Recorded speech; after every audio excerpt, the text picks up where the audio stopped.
కొట్టేస్తే వాణ్ణి కొట్టి మరీ తెచ్చిచ్చాడు తెలుసా? అప్పుడు 100 200 టిప్ ఇవ్వాల్సింది. ఇలాంటి వాళ్ళు టిప్పులతోనే కదా బ్రతికేది. ఏం మాట్లాడుతున్నారు డాడీ?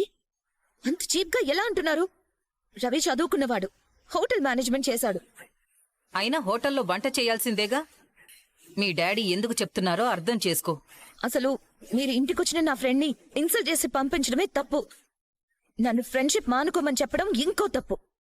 నేను రవితో ఫ్రెండ్షిప్ కంటిన్యూ చేసి తీరుతాను. ఏం చేసుకుంటారో చేసుకోండి. ఏమన్నావే? పేరెంట్స్ అంటే లెక్కలేదా నీకు? నిన్ను శోభా, శృతికి అసలు జరిగిందేంటనేది తెలీదు. అమ్మా శృతి, ఇలారా కూర్చో. అమ్మా, మనకి వాళ్ళకి శత్రుత్వం ఉందమ్మా. ఇంత అవమానం నాకు వాళ్ళ కుటుంబం నుంచి జరిగిందమ్మా. ఇప్పుడు వాడొచ్చి నన్ను లెక్క లేకుండా మాట్లాడి వెళ్ళాడు. ఇలాంటి అలగా జనాన్ని ఎంతలో ఉంచాలో అంతలోనే ఉంచాలి. అర్థమైందా? బాగా అర్థమైంది డాడీ. మీరు కావాలని రవి వాళ్ళ నాన్న పెన్షన్ డబ్బులు ఆపేశారని బాగా అర్థమైంది.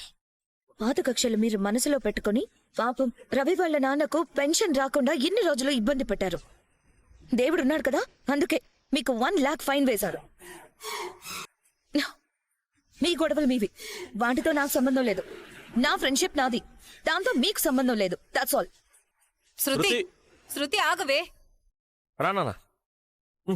రానా ఒక నిమిషం ఆగరా. మీనా, అమ్మా మీనా. మీనా, మావయ్య, వెళ్లేటప్పుడు శుభమా అని ఎదురొచ్చావు. ముందుగా ఈ శుభవార్త నీకే చెప్పాలని పిలిచానమ్మా. మావయ్య, వెళ్ళిన పని అయిందా? అయిందమ్మా. మీనా, వెంటనే వెళ్ళి హారతి తీసుకురా. మౌనిక, అన్నయ్య, నువ్వు వెళ్ళి ఎర్ర నీళ్లు తీసుకొచ్చి దిష్టిది తొందరగా. సరే. ఎక్కువసేపు అయితే ఏ పాపిష్టి కోపిష్టి కళ్ళు పడతాయో ఏంటో. రండి రండి, రా రా రా. దేనికిరా ఇదంతా? మౌనిక, నువ్వు తిప్పుతూ ఉండు, నేను అనాల్సినవన్నీ అనాలి కదా. స్టార్ట్ చేయి. ఇరుగింటి మీనాక్షి దిష్టి, పొరుగింటి కామాక్షి దిష్టి, ఈ ఇంటి ఇల్లాలి దిష్టి, డబ్బులెత్తుకెళ్ళినోడి దిష్టి, లక్షలు మింగినోడి దిష్టి, వేళ్ళిరిగినోడి దిష్టి, కాళ్ళిరిగిన ఆవిడ దిష్టి, అందరి దిష్టిలు పోవాలి. నువ్వు వెళ్ళి పారిపోయి, నువ్వు హారతి.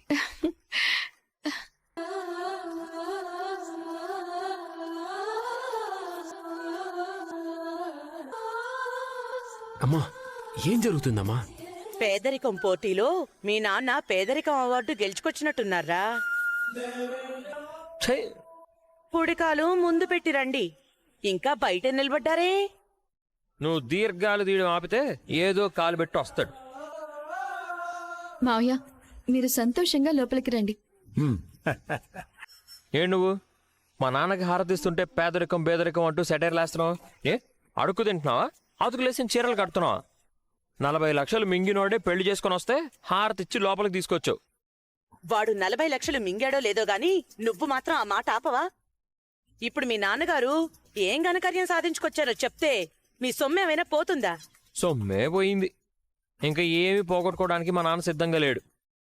ప్రభావతి, నేను మా డిఎం మీద వేసిన కేసు గెలిచాను.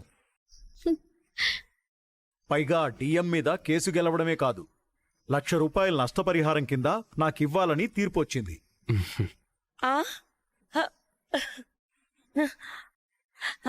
అయితే మనకి ₹1,00,000 వచ్చాయా? అక్షరాల 1,00,000. ఆ విషయం ముందే తెలిస్తే అమ్మే ఎగిరి గంతులేస్తూ హారతి ఇచ్చేది నాన్న.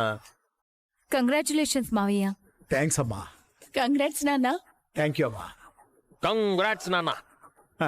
శుభాకాంక్షలు మావయ్య. లక్షలు మింగినోడు ఏం చెప్పడే, ఈ 1,00,000 కూడా ఎలా మింగాలా అని ప్లాన్ లేస్తున్నాడా. కంగ్రాట్స్ నాన్న. అందరికీ థ్యాంక్స్.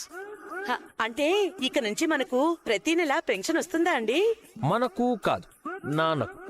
మనకు అంటావేంటి? నాన్న స్టీరింగ్ తిప్పితే నువ్వేదో గేర్ మార్చినట్టు. నువ్వోగరో అక్కు పక్షి. యాండి, మీకు గుర్తుందా, పొద్దున్నే లేవగానే మీరు నా మొహమే చూశారు. అందుకేనా బాత్రూంలో కాలు జారి పడ్డాను.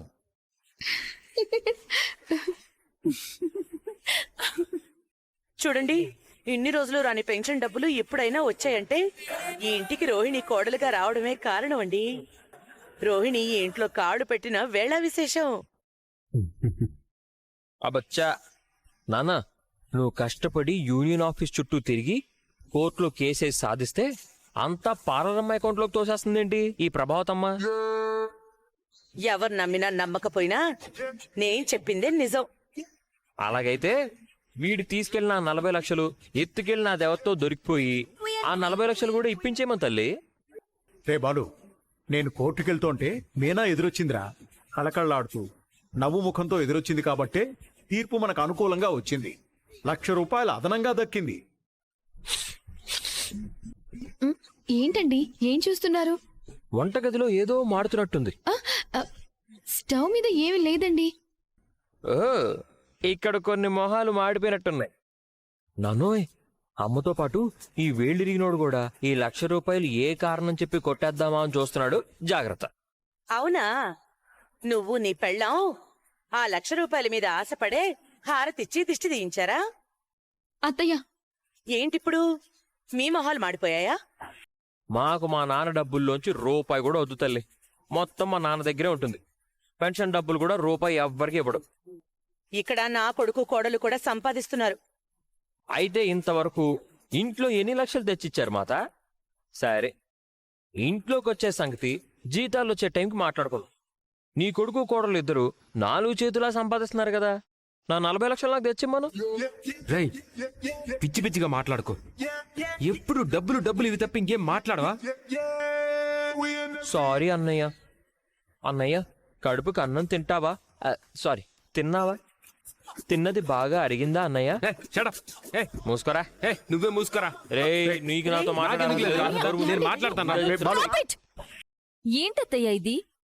తల్లికి మర్యాద లేదు, అన్నకి మర్యాద లేదు, వదినికి మర్యాద లేదు. అసలెవరన్నా భయమే లేదు.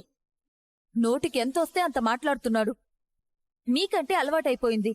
బయట నుంచి వచ్చిన దాన్ని నాకెలా ఉంటుంది? నీకు అలవాటైపోతుందిలే పార్లరమ్మా. చాలా అబ్బాలు, కొంచెం మేనర్స్ తెలుసుకొని మాట్లాడు. వాడి మొహానికి మేనర్స్ అనే పదానికి అర్థం తెలుసా? అయ్యో, రే, ఏంట్రా నీ పెళ్ళం ఎక్కువగా మాట్లాడుతుంది? నువ్వేంట్రా నా భార్యను అంటున్నావు? రే అంట ఏం చేస్తావు? రే, బాలు, ఏమండి? అయ్యో, ఏం చేస్తున్నారు? ఆగండి. వదులు. ఆపండి. రే బాలు, మీ అన్నదమ్ములకు మీ తల్లి కొడుకులకు ఎప్పుడూ ఉండేదే. కానీ రోహిణి నీకు వదినవుతుంది. తనకు నువ్వు గౌరవం ఇవ్వాలి. రోహిణి మందలిస్తే నువ్వు ఎదురు మాట్లాడకూడదు. అర్థమైందా?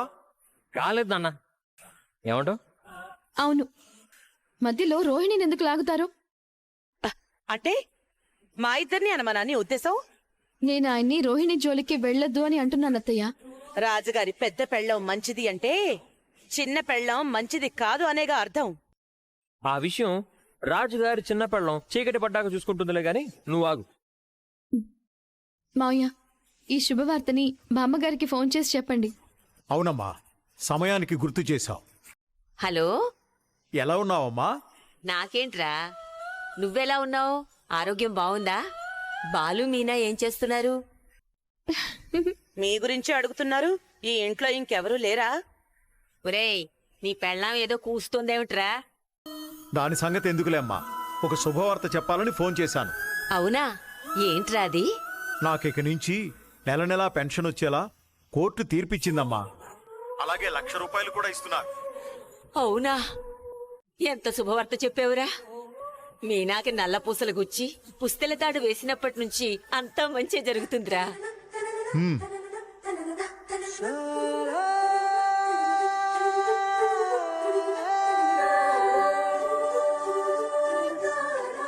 ఇక్కడ కొన్ని ముఖ చిత్రాలు మాడిపోయాయి. ఏది మళ్ళీ చెప్పు శీలాడలింగ్, మళ్ళీ చెప్పు. అవునరా, మీనా మంచి మనసుతో ఏది కోరుకున్నా జరుగుతుందిరా. మళ్ళీ చెప్పు, మళ్ళీ చెప్పు. అబ్బా, ఒరే బాలు, మీరిద్దరూ సంతోషంగా ఉన్నారని మీనా నాకు పొద్దున్నే ఫోన్ చేసి చెప్పింది.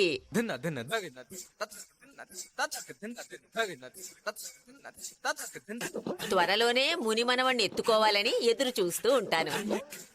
కనీసం నువ్వు 4గురినైనా కనాలిరా.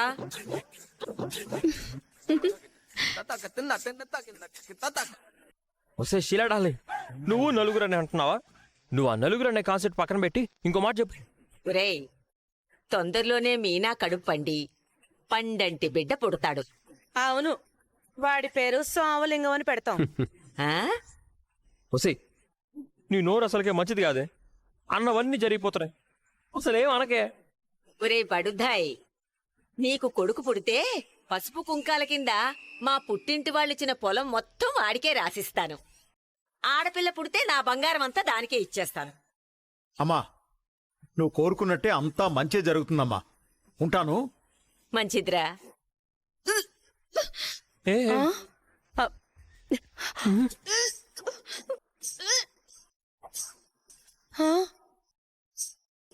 ఏంటిది? అప్పుడే ఒక్క రోజులోనే దీనికి వాంతులు వస్తున్నాయేంటి? నాన్నమ్మ దీవిన ఇన్స్టెంట్ కాఫీలో వెంటనే జరిగిపోతుందండి నాన్న. ఏయ్, ఏంటి? ఏమైంది? ఏదైనా అయ్యిందా? మీనా, నా కొంప ముంచకు మీనా. చిచి ఉండి.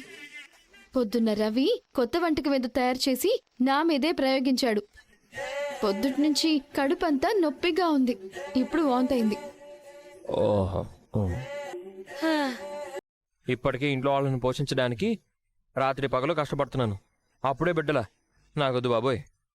ఈ మీనాతోనే పడలేకపోతున్నాను. పిల్లలతో నేను ఎక్కడ పడతాను?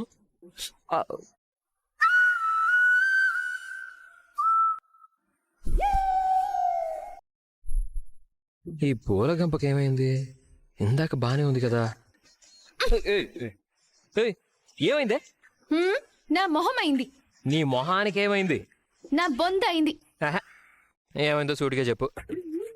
మీ ఆడాళ్ళకి మొగుడు మీద కోపం వస్తే నోరు లేని వస్తువుల మీద చూపించే అలవాటు పోదా? మీరెందుకు అమ్మమ్మ గారితో ఆ మాట అనాలి? ఏ మాట? మీనాతోనే పడలేకపోతున్నాను అని అన్నారా లేదా? ఫ్లోలో వస్తే దాన్ని పట్టుకున్నావా? మనసులో లేకుండా వస్తుందా? జోకేస్తే నవ్వుకోలేని దిక్కుమాలిన పెళ్ళాలు ఇలాగే ఏడ్చి చేస్తారు. మీ మొహాలంతే, అవి మారు. ఏయ్ ముళ్ళకంప, ఏంటి పూలగంప? అలాంటి వేస్ట్ ఫెలోస్తో నన్ను కలపకు. మరి నేను మాట వరుస గంట పట్టించుకుంటావేంటి? వదిలేసే, పడుకుందాంరా. నేను రెడీ. పిల్లలు పుడతారు, పర్లేదా? అమ్మో, నేను ఆ ఉద్దేశంతో అనలేదు. నువ్వు అటు తిరిగి పడుకో, నేను ఇటు తిరిగి పడుకుంటాలే. మీరు ఎటో తిరిగి పడుకోండి, నేను నా వైపు ఎలా తిప్పుకుంటారో చూద్దురు గాని. వద్దొద్దు, వద్దే వద్దు. సీతాపతి, నీకు చాపే గతి. ఈ చాప ఎవరు కనిపెట్టారా బాబు? మీ ఆడవాళ్ళు చాప మీదే కూర్చోవాలి, అందుకే కనిపెట్టారంట. నేను పడుకుంటాను. Good night. పడుకోండి. ఎలా పడుకుంటారో నేను చూస్తాను. చూడు చూడు.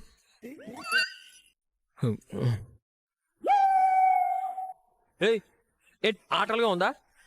లేదు. మరి పడుకోకుండా నన్నే ఎందుకు చూస్తున్నావు?